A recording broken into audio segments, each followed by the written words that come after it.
Bismillahirrahmanirrahim. Assalamualaikum warahmatullahi wabarakatuh. Alhamdulillahirabbil alamin wassalatu wassalamu ala asyrafil anbiya'i wal mursalin sayyidina wa maulana Muhammadin sallallahu alaihi wasallam. Amma ba'd. Teman-teman sekalian yang dirahmati Allah Subhanahu wa taala, perlu kita ketahui bahwa para pemuda adalah harapan besar untuk kebangkitan umat Islam yang akan datang.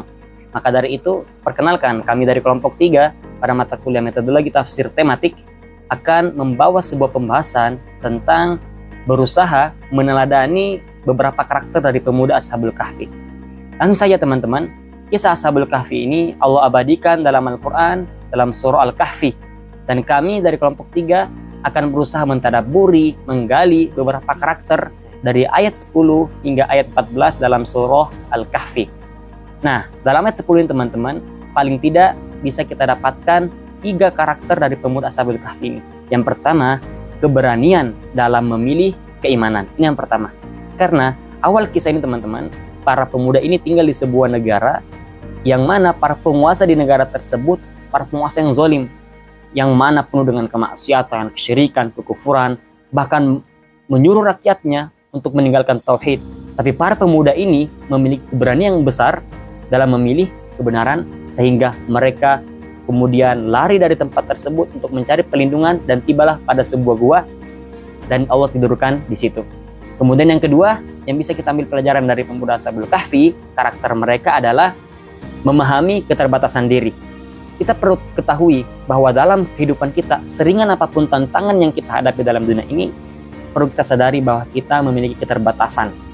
Dan sandarkanlah semua urusan kita kepada Allah Subhanahu wa ta'ala sebagaimana pemuda Ashabul Kahfi menyandarkan urusannya dalam masalah ini kepada Allah Subhanahu wa ta'ala. Kemudian yang ketiga, kalau kita lihat dari doa para pemuda ini, di situ kan dalam ayat 10 tersebut, iz awal fityatu ilal kahfi faqalu rabbana atina min ladunka rahmah wa hayyi' lana min amrina rasyada. Para pemuda ini memohon rahmat Allah Subhanahu wa ta'ala. Pelajaran ketiga yang bisa kita ambil dari karakter pemuda Ashabul Kahfi ini adalah memiliki tujuan yang jelas. Tujuan mereka memohon rahmatnya Allah Subhanahu wa ta'ala. Maka dalam doanya para pemuda ini meminta itu. Kalau kita sudah mendapatkan rahmatnya Allah, ridhonya Allah, maka ini adalah sebuah hadiah yang sangat besar yang kita dapatkan dalam kehidupan ini, yaitu rahmat Allah Subhanahu wa ta'ala. Inilah paling tidak yang bisa kita ambil 3 karakter dari pemuda Ashabul Kahfi. Dan selanjutnya akan diteruskan oleh rekan-rekan saya, yaitu akan mengupas beberapa karakter-karakter lagi di ayat 11, 12, 13 hingga ayat 14. Taib, kemudian ayat selanjutnya yaitu ayat yang ke-11, Allah Subhanahu wa taala berfirman, "Fadarabna 'ala adhanihim fil kahfi sinina adada." Maka kami tutup kedua telinga mereka di dalam gua itu selama beberapa tahun. Jadi sebelumnya para pemuda Ashabul Kahfi ini melarikan diri dari kejaran kaumnya dan bersembunyi di dalam gua itu sehingga Allah Subhanahu wa taala menidurkan mereka dengan tidur yang sangat pulas selama 309 tahun. Yang mana tujuan mereka melarikan diri untuk menjaga agama mereka, menjaga diri mereka dari hal-hal yang buruk. Maka jika kita mengambil nilai tadabbur dari ayat ini, maka kita akan mendapat pelajaran bahwa hendaknya pemuda senantiasa bermuhasabah, senantiasa berintrospeksi diri, karena muhasabah adalah salah satu wasilah dan metode untuk mendekatkan diri kepada Allah Subhanahu wa taala dan juga untuk menjaga diri kita dari pikiran yang buruk, dari pergaulan yang merusak dan dari lingkungan yang tidak baik. Yang mana muhasabah kita memutuskan hubungan sejenak dengan dunia hanya untuk mendekatkan diri kepada Allah Subhanahu wa taala. Dan inilah disebut dengan istifrog. Yang mana bentuk implementasi dari istifrog adalah dengan beriktikaf. Dan salah satu bentuk lain dari bermuhasabah adalah dengan tadabbur alam. Sebagaimana Allah Subhanahu wa taala berfirman di Quran surah Ali Imran ayat 190 sampai 191, yang mana dengan tadabbur alam ini tidak hanya meningkatkan keimanan kita kepada Allah Subhanahu wa taala, tetapi juga untuk meningkatkan kesyukuran kita kepada Allah Subhanahu wa taala. Kemudian di ayat selanjutnya Allah taala berfirman, "Tsumma ba'atsnahum lina'lama ayyul hizbaini ahsa lima labithu amada." Jadi sebelum Allah Subhanahu wa taala membangunkan para pemuda Ashabul Kahfi ini, terjadi perselisihan, terjadi perbedaan pendapat di tengah masyarakat akan hari kebangkitan. Ada yang mengatakan bahwa yang dibangkitkan adalah ruh tanpa jasad, ada yang mengatakan ruh sekaligus jasad. Maka dibangunkannya para pemuda Ashabul Kahfi ini menjadi jawaban atas masalah yang tengah dialami oleh masyarakat. Maka dari itu keteladanan yang dapat diambil dari kisah Ashabul Kahfi ini adalah bahwa hendaknya pemuda menjadi agen of change, agen perubahan, yang mana pemuda berpikir solusi bukan peta konflik. Yang dengannya pemuda itu bermanfaat bagi orang lain, menginspirasi bagi orang lain, yang tidak hanya untuk dunia tetapi juga agamanya. Barakallahu fiik.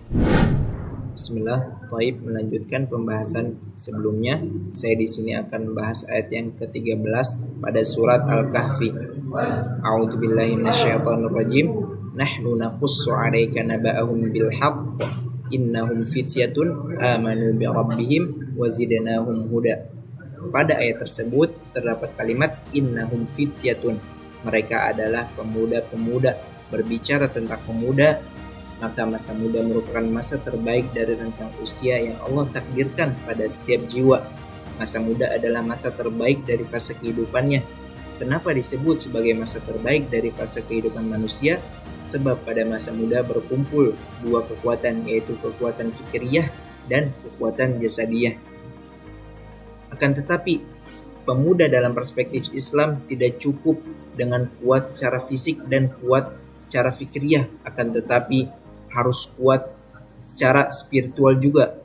Makanya Allah menegaskan innahum fityatun amanu bi rabbihim. Mereka adalah para pemuda yang beriman kepada Rabb mereka. Artinya pemuda yang benar-benar menyerahkan hidupnya dan matinya untuk Allah Subhanahu wa taala.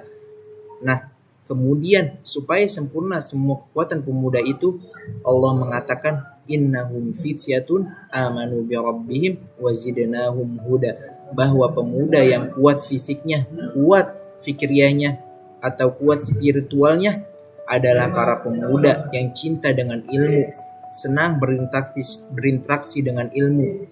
Nah, bagaimana kemudian implementasi berinteraksi dengan ilmu? Para mufassir mengatakan bentuk berinteraksi dengan ilmu adalah dengan membudayakan 3 hal yang terdapat di dalam surat Al-Alaq, dari ayat yang pertama sampai ayat yang kelima. Iqra bismi rabbikal ladzi khalaq, khalaqal insana min 'alaq, iqra wa rabbukal akram, alladzi 'allama bil qalam, 'allamal insana ma lam ya'lam. Perhatikanlah ayat yang kelima, 'allamal insana ma lam ya'lam. Allah akan mengajarkan pada manusia apa yang sebelumnya manusia tidak tahu. Nah, kapankah Allah melanggengkan ilmu dan menambah ilmu pada manusia? Ketika dia membudayakan 3 hal. Yang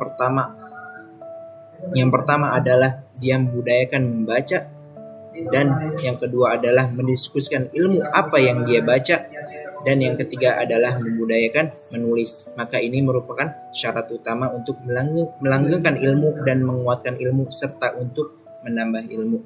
Wallahu a'lam bishawab. Baik, masuk ke pembahasan ayat 14 dari surah Al-Kahfi. Nah, di ayat 14 ini terdapat 5 karakteristik pemuda Ashabul Kahfi. Apa saja? Kita uraikan satu persatu. Yang pertama, warabatna ala qulubihim, yaitu mereka yang memiliki azam, komitmen yang kuat dalam kebenaran. Jadi hatinya itu, mereka itu dikuatkan oleh Allah Subhanahu wa taala sehingga mereka mempunyai azam dan komitmen yang kuat untuk kebenaran. Jadi azam itu apa? Azam itu adalah tekad yang kuat, keinginan yang kuat. Warabatna ala qulubihim, yang dikuatkan hatinya. Yang mana ketika yang mana contohnya seperti Abu Bakar As-Siddiq, yang mana Abu Bakar As-Siddiq ini adalah suatu orang yang mempunyai prinsip yang kuat. Punya prinsip yang kuat, yang mana Abu Bakar berkata bahwasanya saya harus perangi siapapun yang menyelisihi Rasulullah SAW. Andaikan di zaman Nabi orang berzakat dengan tali unta, maka aku perangi orang-orang yang tidak mau berzakat dengan tali unta. Nah, maka di sini Umar bin Khattab berkata, sungguh Abu Bakar itu terlihat lemah fisiknya, tetapi jiwanya itu bagaikan gunung yang tidak bisa bergeser. Nah, Itulah prinsip azam yang kuat yang tidak bisa bergeser. Lalu yang kedua apa? Idqamu di sini memiliki sajaah, keberanian. Nah, di mana gambar keberaniannya? Gambar keberaniannya mereka berdiri di hadapan penguasa yang zalim,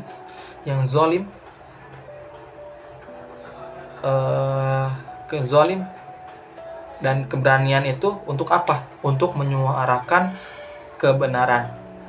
Lalu yang ketiga, faqalu rabbuna rabbus samawati wal ard. Ini berarti mereka itu orang yang menyerukan tauhid, mengagungkan tauhid, membesarkan tauhid. Berarti mereka ini orang-orang yang beramal ma'ruf nahi mungkar. Kemudian yang keempat, lan nad'u min dunihi ilaha laqad qulna idan satata. Nah, di sini mereka juga mengimplementasikan tauhid. Jadi tidak cuma menyerukan saja, tetapi juga mereka juga mengimplementasikan tauhid. Lalu yang terakhir, laqad qulna idan satata. Yang mana ini ada terjadi keselarasan antara perbuatan dan ucapan. Karena andaikan aku mengamalkan yang tidak sesuai dengan ucapan, maka aku termasuk orang yang salah. Nah, jadi di sini tuh ada keselarasan antara perbuatan dan ucapan. Berarti bahwasannya pemuda ini terbebas dari perbuatan kemunafikan. Itulah penjelasan singkat 5 karakteristik dari surah Al-Kahfi ayat 14. Sekian video dari saya. Kurang lebihnya mohon maaf. Saya akhiri dengan billahi taufiq hidayah. Wassalamualaikum warahmatullahi wabarakatuh. Itulah teman-teman, paling tidak yang bisa kita ambil pelajaran dari karakter-karakter pemuda Ashabul Kahfi, yang mana kita kutip dimulai dari ayat 10 hingga ayat 14. Mungkin cukup sekian dari kami, kelompok 3, dalam mata kuliah matematika tafsir tematik. Astaghfirukum. Assalamualaikum warahmatullahi wabarakatuh.